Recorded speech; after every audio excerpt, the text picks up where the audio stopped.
Boa noite. Vamos à segunda parte do vídeo sobre ensino, educação, escola.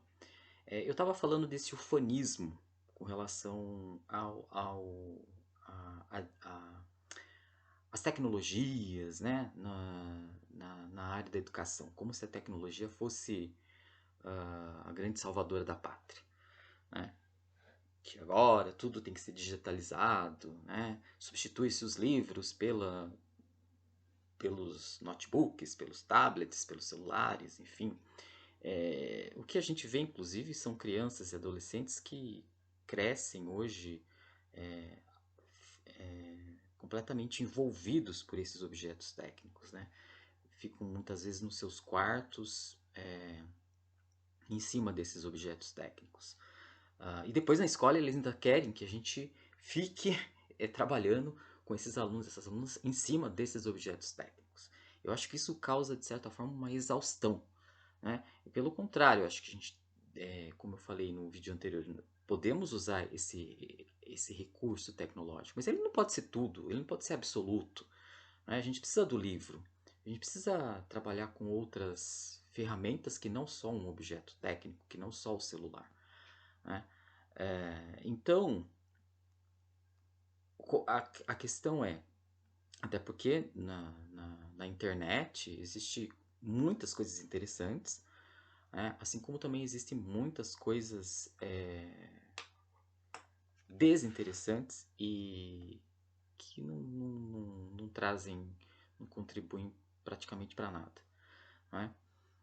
Bom, então o segredo é, como eu falei no vídeo anterior, encontrar a linguagem adequada e as metodologias adequadas para você conseguir chegar nesses alunos e nessas alunas, né? Estabelecer com eles essa ponte que os levem ao conhecimento, à vontade de saber, à vontade de estudar. Esse é um grande desafio no tempo de hoje, né? E como eu falei também no outro vídeo, não adianta vir com um rol de conteúdos de cima para baixo e querer e colocar isso de uma forma bancária, né? Como se fosse um conteúdo bancário obrigatório para esses alunos, para essas alunas, né? Conteúdos que muitas vezes não fazem sentido nenhum para o contexto de vida desses alunos e dessas alunas, né? Conteúdos que não atingem, que não estabelecem conexões. É preciso fazer uma mediação, né? Então precisa primeiramente criar uma cultura, a cultura do estudo, que muitas vezes não se tem na casa e nem se tem na sociedade, né? Então como é que a gente cria essa cultura, esse hábito do estudo? Tentando encontrar essa linguagem, essas metodologias adequadas. E veja, cada escola é uma escola, né? Eu costumo dizer que uma escola da região central é diferente. Lógico que existem semelhanças, mas existem diferenças, né, entre uma escola da região central, uma escola de periferia, uma escola de uma cidade do interior, uma escola de uma zona rural, uma escola de uma região metropolitana, uma escola que fica na periferia de uma grande metrópole. Então, os contextos escolares são diferentes, né? Então tem que se levar isso em conta. Não adianta estabelecer um padrão de ensino, um padrão de aprendizagem, um padrão de conteúdo e como regra geral para todas as escolas e para todos os alunos, para todas as alunas. Não funciona. Isso não funciona, né? Educação bancária já foi altamente criticada, né? Então, então, porque cada classe é uma classe. E dentro dessa classe você tem grupos diferenciados de alunos. E dentro desses grupos você tem alunos que são singulares, né? Então, a questão é, quando eu entro numa sala de aula, qual é a metodologia, qual é o conteúdo, qual é a linguagem adequada para eu chegar nesses alunos, para eu alcançar esses alunos, para trazer eles para os estudos e para o conhecimento.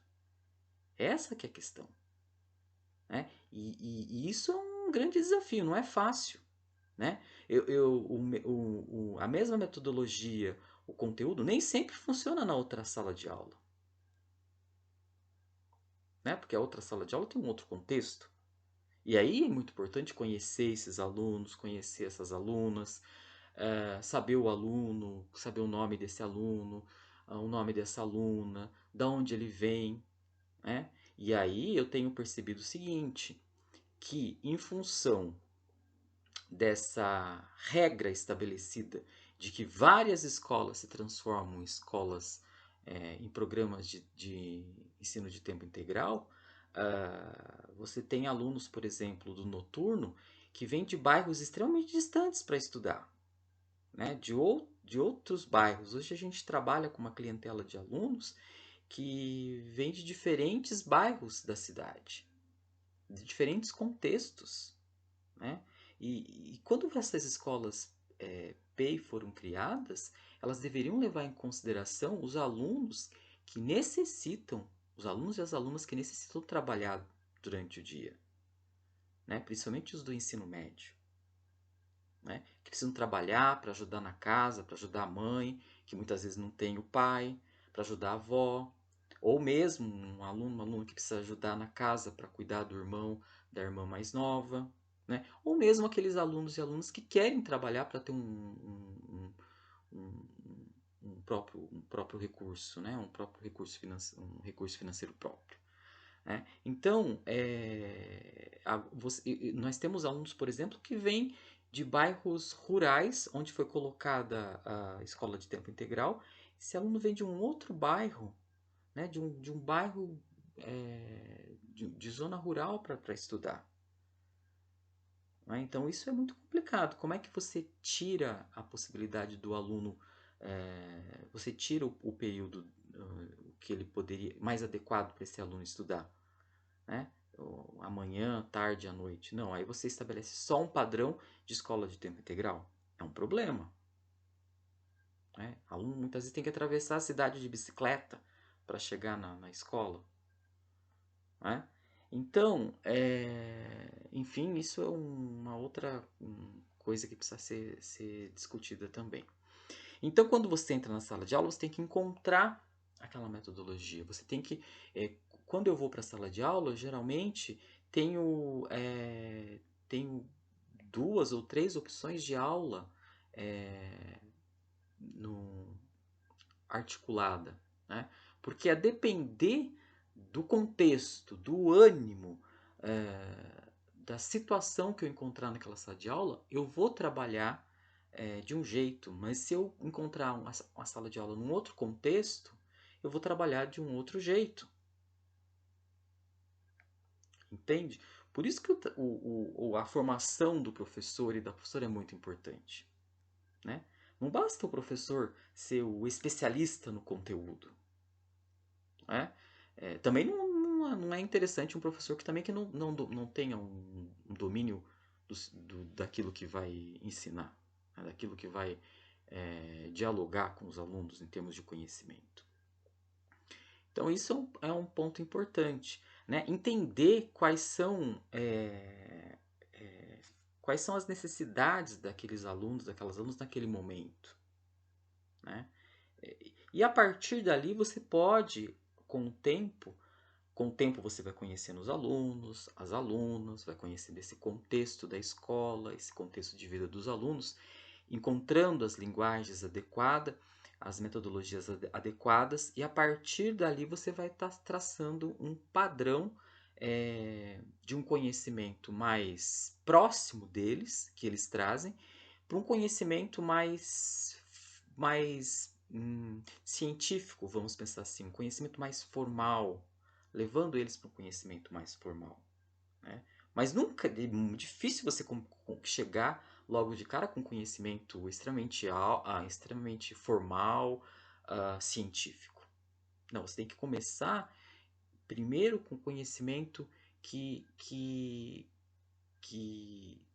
atinja a condição, o contexto daquele aluno, daquela aluna. Por exemplo, um filme.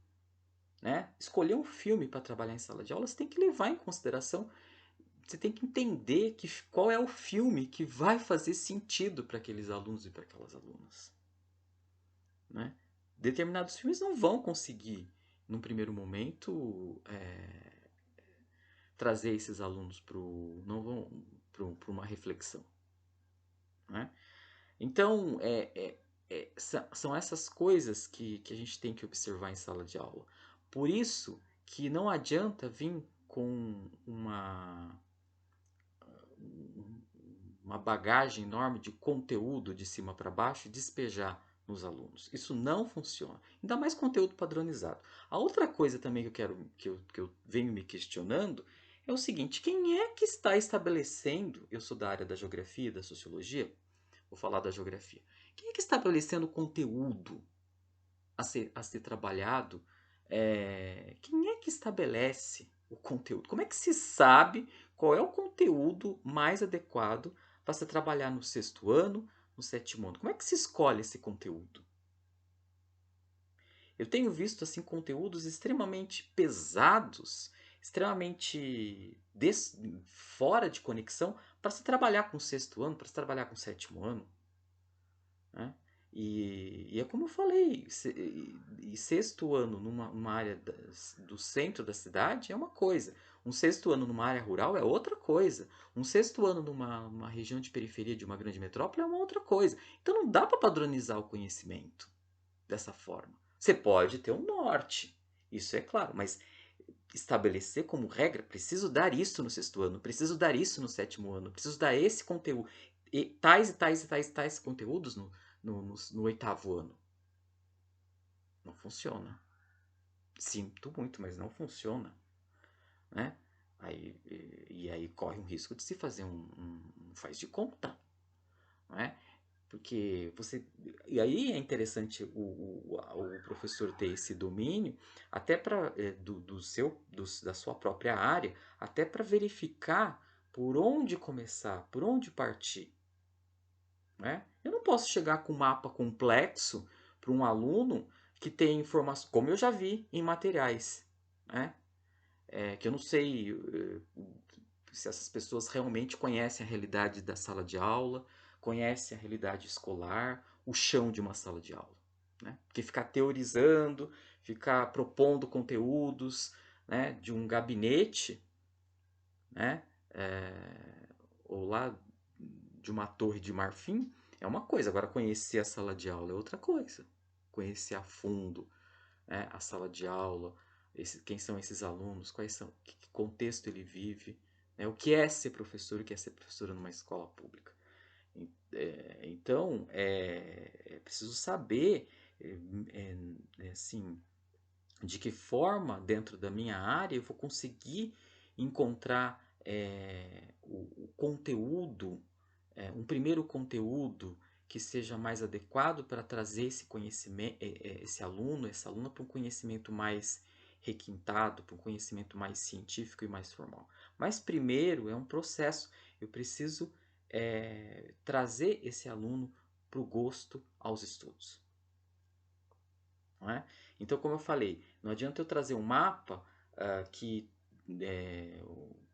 vir um mapa aí, um material, em que o mapa tem lá uma informação do tamanho da população de cada país do mundo, né? Uma informação do relevo nesse mesmo mapa, e uma informação de quanto de minério, de quanto de recursos naturais tem nesse mapa, mapa mundi. Como que eu vou chegar com um mapa nesse nível? E muitas vezes mapa carregado de informação. Né? Porque o mapa não pode. O mapa, eu aprendi uma vez num curso em que um pesquisador francês, em que o mapa não é para ser lido, o mapa é para ser visto. Não é? Ele pode até ser estudado, mas o mapa ele tem que trabalhar mais com o visual. Ele já tem que, você olhar o mapa, você já vê conseguir tirar as informações necessárias para fazer as suas reflexões. Então, primeiro tem que, por exemplo, de repente eu preciso começar a trabalhar primeiro com esse aluno um desenho de mapa, né? Criar até uma afetividade com esse aluno, com essa aluna com relação ao mapa. né? Depois eu posso tentar, por exemplo, propor um primeiro desenho de concepção de mundo, né, desses alunos para entender em que situação, em que escala esses alunos estão em termos de conhecimento cartográfico. Para depois eu ir inserindo mapas mais formais e mais complexos.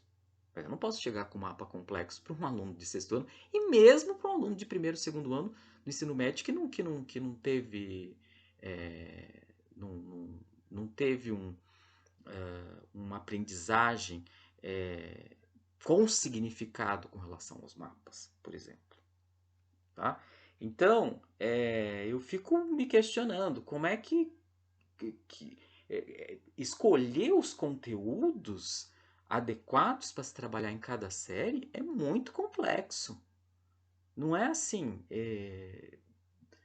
estabelecer uma série de conteúdos. E eu tenho visto uma falta de coerência com relação a esses conteúdos que devem ser ensinados na sala de aula do sexto ano ao terceiro ano do ensino médio. Eu não sei como é que se definiu essa sequência de assuntos. Né?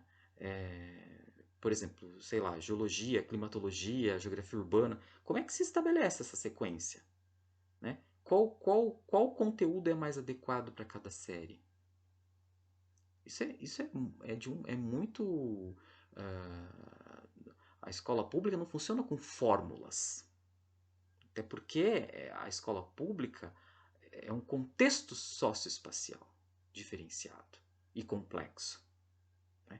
E mais do que isso, além da questão do conteúdo, né, o professor enfrenta em sala de aula situações que ele tem que lidar. Seja professor de geografia, seja professor de sociologia. Ele tem que trabalhar com bullying, que pode estar ocorrendo dentro de uma sala de aula, né? Com alunos e alunas que vêm com problemas emocionais, com crise de ansiedade, com alunos e alunas que estão envolvidos com o problema do vício, né? E aí eu sinto muito, mas às vezes eu não tenho visto muita diferença entre o vício com relação a drogas ilegais e o vício com celular, por exemplo. Não é? Porque tudo que se torna extremamente exagerado, né, e que põe o aluno, a pessoa, num processo de alienação, é um vício. Não é? Enfim, então o que eu quero dizer é reforçar mais uma vez então que não dá para estabelecer um conteúdo padronizado para todos os lugares, para todos os contextos socioespaciais, para todas as escolas, para todas as salas de aula, né? Cada lugar, cada contexto, em cada tempo, né? É preciso tem a sua especificidade que deve ser levada em consideração. Né? Não dá para medir tudo com a mesma régua, não dá para medir uma escola de ensino noturno com uma escola de tempo integral com a mesma régua, por exemplo. Né? São situações diferenciadas, são pessoas diferenciadas que estão nesses lugares. Enfim, então era um pouco nesse sentido que eu venho pensando, né? E aí venho tentando trabalhar diferentes metodologias com esses alunos, né? Desde trabalhar com, a, com música, com textos, com imagens, com audiovisual, enfim, com curta-metragens, né? Sempre tentando trazer assuntos, talvez no primeiro momento, que se aproxime mais da realidade e mais do contexto socioespacial com que aqueles alunos e aquelas alunas vivem. Né? Então, a partir daí, ir tentando construir metodologias e trazendo conteúdos mais científicos. Mas primeiro, como eu disse, é preciso fazer com que a gente faça com que esses alunos, essas alunas se sintam motivados, se sintam afetados pelo conhecimento. Então é um pouco nesse sentido que eu venho falar com vocês hoje. Certo? Muito obrigado, um abraço.